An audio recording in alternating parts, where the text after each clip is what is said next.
E5 TV news కు స్వాగతం. ముందుగా హెడ్లైన్స్. మయన్మార్కు భారత్ ఆపన్న హస్తం, మొదలైన ఆపరేషన్ బ్రహ్మ.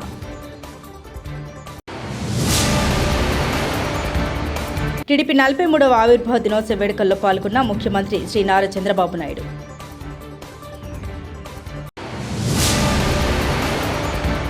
వల్లభనేని వంశీకి పోలీసు కస్టడీ, కంకిపాడు పిఎస్కు తెరలింపు.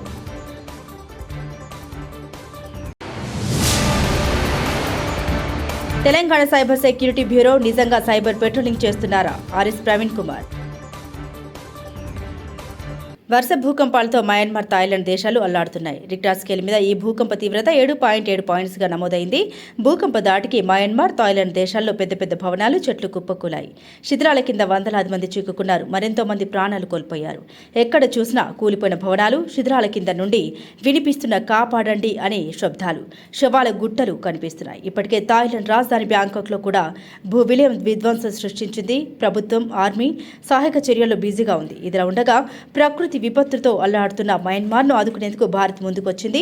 మయన్మార్కు ఆపన్న హస్తం అందించింది. రేవంత్ రెడ్డి ఆదేశాలతో అక్రమ కేసులు పెడుతున్న కొందరు పోలీసు అధికారులు గుర్తుంచుకోండి. రాబోయే రోజుల్లో తీవ్రమైన పరిణామాలు ఉంటాయి. రిటైర్డ్ అయినా, ట్రాన్స్ఫర్ అయినా వదిలిపెట్టాం. సిద్దిపేట కమిషనర్ ఆఫ్ పోలీస్ గారు కూడా గుర్తుంచుకోండి. రాబోయేది బీఆర్ఎస్ ప్రభుత్వమే. అప్పుడు ట్రిబ్యునల్ వేస్తాం. చట్టాన్ని అతిక్రమించిన పోలీసు భారీ మూల్యం చెల్లించుకుంటారు. ఆర్ఎస్ ప్రవీణ్ కుమార్. మాత్రం మీరు చించేయలేరు. మీరు చించేయాలనుకున్న కోర్టులో ఎఫ్ఐఆర్ ఉంటుంది. Everything is digitised. మా ప్రభుత్వం వచ్చిన తర్వాత మేము ఈ రికార్డులన్నింటిలోకి పోతాం. పోయిన తర్వాత ఈ అక్రమాల మీద, ఈ పోలీసు రేవంత్ రెడ్డి ఆదేశాలకు, ఈ దారుణాల మీద ఎవరైతే పోలీస్ ఆఫీసర్లు ఉన్నారో, ఉదాహరణకు సిద్దిపేట కమిషనర్ ఆఫ్ పోలీస్, మీరు ఇలా సోమోటో పెట్టిర్రు మేడం. మీరు సోమోటో పెట్టి ఒక సోషల్ మీడియా యాక్టివిస్ట్ మీద చేయని నేరానికి అతని మీద మీరు కేసు పెట్టారు. కానీ హరీష్ రావు గారిని, కేటీఆర్ గారిని పెట్రోలు పోసి చంపుతామన్న మైనంపల్లి హనుమంతరావు మీద మీరు ఇంతవరకు ఎఫ్ఐఆర్ బుక్ చేయలేదు. This we will remember. మేము రిక్వెస్ట్ చేసినా మీరు ఏం చేశారు? పబ్లిక్ ప్రాసిక్యూటర్కి పంపించి లీగల్ ఒపీనియన్ తీసుకుని సివిల్ కేసు అన్నారు. ఒక మనిషి ఇంకొక మనిషిని పెట్రోల్ పోసి చంపుతామంటే సివిల్ కేసు ఎట్లయితుంది మేడం? డీజీపీ గారిని కూడా రిక్వెస్ట్ చేస్తున్నాం. మా అగ్రనాయకులు, మా సీనియర్ నాయకులు హరీష్ రావు గారు 6 మంది ఎమ్మెల్యేలు కలిసి డీజీపీ గారి దగ్గరికి పోయి ఈ విధంగా 35(3) BNSSలో స్టేషన్ బెయిల్ ఇవ్వాల్సి వచ్చిన ఈరోజు మాకు స్టేషన్ బెయిల్ ఇవ్వడం లేదు అని చెప్పి రిప్రజెంట్ చేసినా కూడా మాకు ఇంతవరకు యాక్షన్ లేదు. So we're going to remember all these things. రాబోయే బీఆర్ఎస్ ప్రభుత్వంలో తప్పకుండా ఒక ట్రిబ్యునల్ వేస్తాం.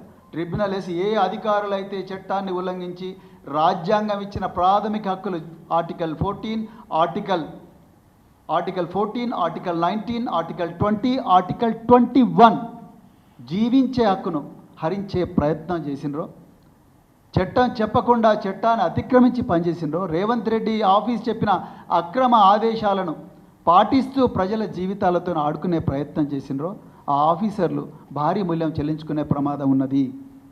నేను వారి కుటుంబాలకు ప్రత్యేకించి చేతులు జోడించి నేను కోరుకుంటున్నా, మళ్ళీ మీ ఇళ్లలో చెప్పండి, దయచేసి ఈ పనులు చేయకమని చెప్పండి. మీరు మాకు ఫేవర్ చేయాల్సిన అవసరం లేదు. మళ్ళీ చెప్తున్నా, we don't need any favour from you. All the favor that we are requesting, we are praying for is fairness. Krishna జిల్లాలోని ఆత్కూరు భూ కబ్జా కేసులో వైకాపా మాజీ ఎమ్మెల్యే వల్లభనేని వంశీని పోలీసులు ఒకరోజు కస్టడీకి తీసుకున్నారు. వైద్య పరీక్షల అనంతరం ఆయన్ను కంకిపాడు పిఎస్కు తరలించారు. ఈ కేసుకు సంబంధించి ఆయన్ను పోలీసులు ప్రశ్నిస్తున్నారు. ఆత్కూరు పోలీస్ స్టేషన్ పరిధిలో ఓ భూ వివాదానికి సంబంధించి శ్రీధర్ రెడ్డి అనే వ్యక్తి ఫిర్యాదుతో ఉంగుటూరు పోలీస్ స్టేషన్లో వంశీపై కేసు నమోదైంది. గన్నవరం తెదేపా కార్యాలయంపై దాడి కేసులో ప్రస్తుతం వంశీ విజయవాడ జైల్లో రిమాండ్ ఖైదీగా ఉన్నారు.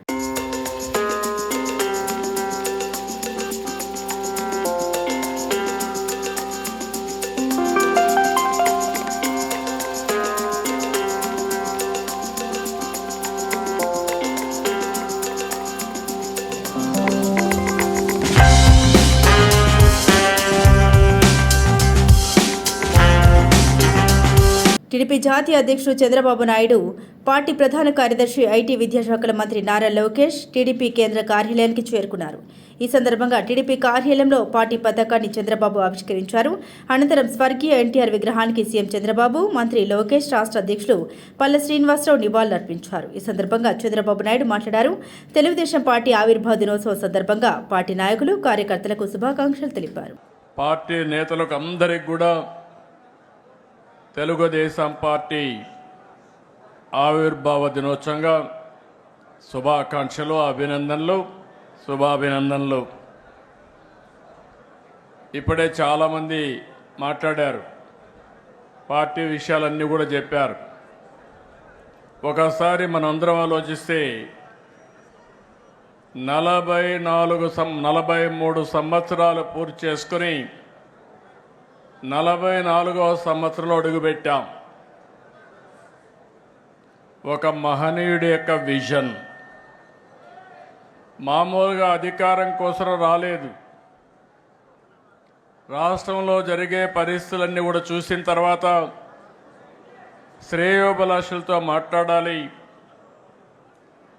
40 సంవత్సరాలుగా నన్ను ఆదరించారు, తిరిగి వాళ్ళ రుణం తీర్చుకోవాలని ఒక్క ఆలోచనతో ఎమ్మెల్యే క్వార్టర్లో ఒక్క మీటింగ్ పెడితే ఆ మీటింగ్తో ఆయన అక్కడికి వస్తున్నాడంటే ఒక ప్రభంజనంగా ప్రజలందరూ ఇక్కడికి వస్తే ఆ ఎమోషన్లో ఈ రాష్ట్రం కోసం పుట్టిన పార్టీ తెలుగుదేశం పార్టీ, అది కూడా ఎమ్మెల్యే క్వార్టర్స్లో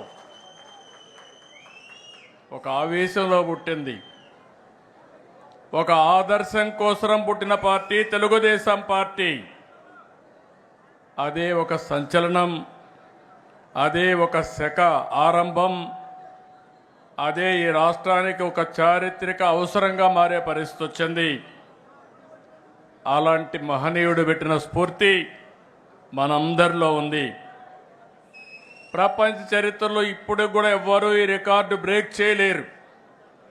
పార్టీ పెట్టి 9 నెలల్లో అధికారం వచ్చిన ఏకైక పార్టీ ప్రపంచంలో తెలుగుదేశం పార్టీ. ఇంకొక పక్క ఎన్టీఆర్ లాంటి వ్యక్తి మళ్ళా పుట్టడు.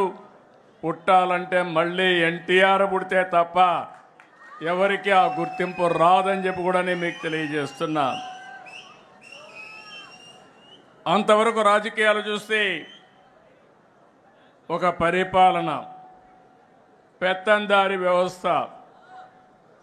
మామూలుగా ఎమ్మెల్యేలంటే అందులో షెడ్యూల్ కులాలంటే చదువు రాని వాళ్ళని పెట్టి ఎక్కడికక్కడ పెత్తనం చేసే రోజులవి. మొట్టమొదటిసారిగా ఎన్టీ రామారావు గారు వచ్చిన తర్వాత చదువుకున్న వారిని రాజకీయాల్లోకి తెచ్చిన ఏకైక నాయకుడు నందమూరి తారక రామారావు గారని చెప్పి మీకు విజ్ఞప్తి చేస్తున్నా. అది కూడా ఒక విజన్. రాష్ట్రం బాగుండాలంటే యువ రక్తం రావాలి. అంతవరకు ట్రెడిషనల్గా ఉండే పాలిటీషియన్స్ పోవాలి. అదే మరిగా చదువుకున్న వ్యక్తులు రావాలని ఆ రోజు ఆలోచించిన వ్యక్తి ఎన్టీ రామారావు గారు. ఇంకో పక్క మీరు ఒక్కసారి చూస్తే అంతవరకు పరిపాలనకే పరిమితమైన ప్రభుత్వాలు పేదల సంక్షేమానికి నాంది పలికిన మహానుభావుడు ఎన్టీ రామారావు గారు అని చెప్పి నేను మీకు తెలియజేస్తున్నా. ఇదే కాదు, అప్పటి వరకు ఎంతోమంది మనం చూసాం పరిపాలనలో అనుభవం ఉండి ఎలాంటి సంస్కరణలు చేయని వ్యక్తులు. ఉండమ్మా, ప్లీజ్ ఉండు. తమ్ముడు ఉండు, మాట్లాడుతూ ఉండండి. మీ సమస్య మీది, మీకు చెప్పాం కదా, మాట్లాడతాం కదా, మీ పనులుగా చేయడానికి. కూర్చోండి. వాళ్ళ ఆ పక్కది ఏంటి, కొంచెం కూర్చోండి. తిరుమలలో అరాచకాలు పెరిగిపోయాయని మండిపడ్డారు వైఎస్ఆర్సీపీ నేత టీటీడీ మాజీ చైర్మన్ భూమన కరుణాకర్ రెడ్డి. పాప ప్రధానిగా భావించే పాప వినాశనంలో పవిత్ర జలాలను అపవిత్రం చేశారని ధ్వజమెత్తారు భూమన. ఈరోజు తిరుపతి నుండి ప్రెస్ మీట్లో భూమన మాట్లాడారు. తిరుమల పాప వినాశనంలో బోటు షికారు ట్రయల్ రన్ చేశారు. కూమింగ్ కోసమని బోటు తిప్పామని అన్నారు. అటవీ శాఖ ట్రయల్ రన్ నిర్వహిస్తున్నామని తెలిపారు. అనితర మేము వేసిన ప్రశ్నలకు సమాధానం ఇవ్వలేదు. వైఎస్ఆర్సీపీ ప్రభుత్వంలో గోరంతను కొండంత చేసిన కూటమి ప్రభుత్వం నేడు పాప ప్రధానిగా భావించే పాప వినాశనంలో పవిత్ర జలాలను అపవిత్రం చేసింది. చట్ట వ్యతిరేకంగా కార్యక్రమాలు జరుగుతున్నాయని, అందుకే బోట్లు సర్వే చేశామని అన్నారు. ఇప్పటికే 5 రోజులైంది, కానీ టీటీడీ అధికారులు ఎవరూ ఇంతకు వివరణ ఇవ్వలేదన్నారు. నిన్న సోషల్ మీడియాలో కూడా చూసా, వీళ్ళు బోట్లలో షికారు చేయటాన్ని జలకాలాటలలో, కలకల పాటలలో ఏమి హాయిలే హలా హలా అని పాత జగదేక వీరుని కథ సినిమాలో పాట వీళ్ళు ఈ బోటు షికారు మీద సోషల్ మీడియాలో వస్తుంది. అంటే ఎంత బాధాకరమైనటువంటి విషయం. కొండ మీద అత్యంత పవిత్ర జలాలు ఉన్నటువంటి పాప వినాశ జలాశయపు నీళ్లను అపవిత్రం చేసి ఈ రకంగా బోటు షికారులు చేయటానికి ప్రభుత్వం ఉపక్రమించినట్టుగా ఫారెస్ట్ సిబ్బంది చెప్పటం, చట్ట వ్యతిరేక కార్యక్రమాలు జరుగుతున్నాయని ఫారెస్ట్ అధికారి మాట్లాడటము, ఏ రకమైనటువంటి చట్ట వ్యతిరేక కార్యక్రమాలు జరుగుతున్నాయో దానికి సంబంధించి ఇంతవరకు వివరణ ఇవ్వకపోవటం, చట్ట వ్యతిరేక కార్యక్రమాలు జరుగుతున్నాయి రాజమండ్రిలో వరుసగా దారుణమైన ఘటన జరుగుతున్నాయని కూటమి సర్కారు ఏం చేస్తోందంటూ వైఎస్ఆర్సీపీ నేత మాజీ ఎంపీ మార్గని భరత్ నిలదీశారు. శనివారం ఆయన మీడియాతో మాట్లాడారు. ఫార్మసిస్టు సూసైడ్ నోట్ దొరికిన తర్వాతే దీపక్ పరారయ్యారు. ఆసుపత్రి ఎంజీఎం దీపక్ ట్రాక్ రికార్డు కూడా చాలా బ్యాడ్గా ఉంది. ఆసుపత్రిలో సీసీ ఫుటేజ్ను బయటపెట్టాలి అని మార్గాని భరత్ డిమాండ్ చేశారు.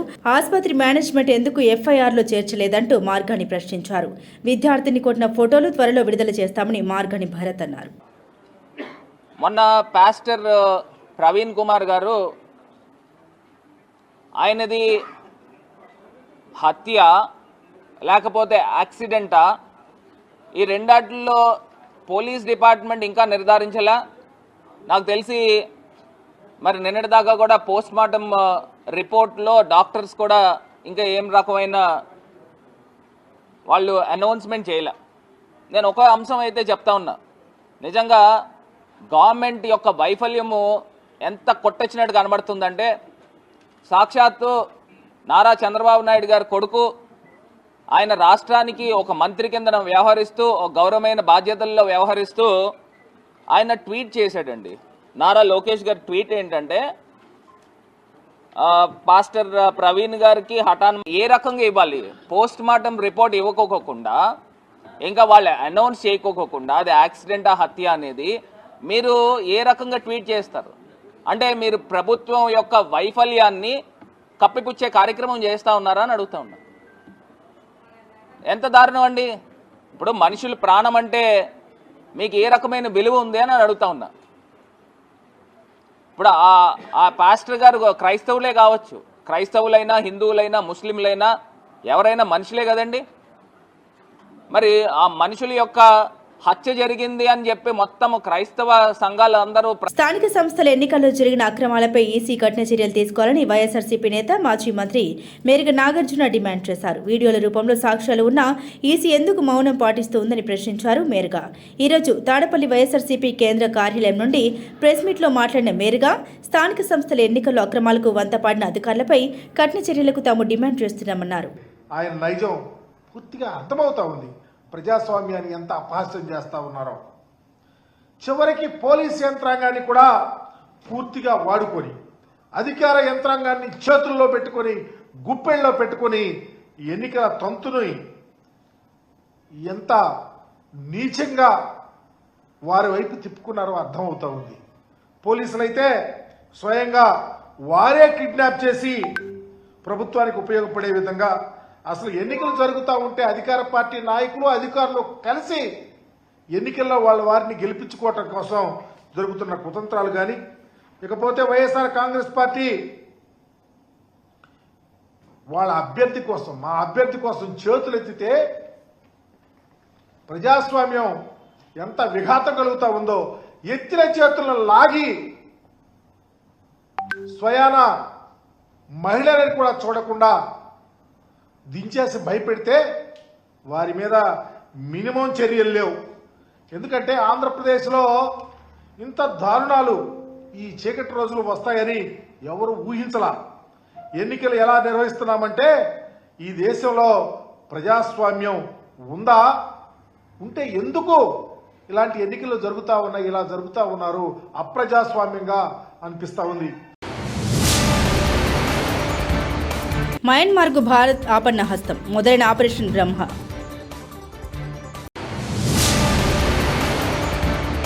టీడీపీ 43వ ఆవిర్భావ దినోత్సవ వేడుకల్లో పాల్గొన్న ముఖ్యమంత్రి Shri Nara Chandrababu Naidu.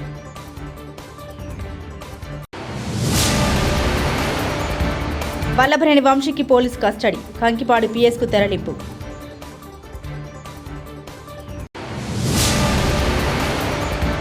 Telangana cyber security bureau నిజంగా సైబర్ పెట్రోలింగ్ చేస్తున్నారా? ఆర్ఎస్ ప్రవీణ్ కుమార్.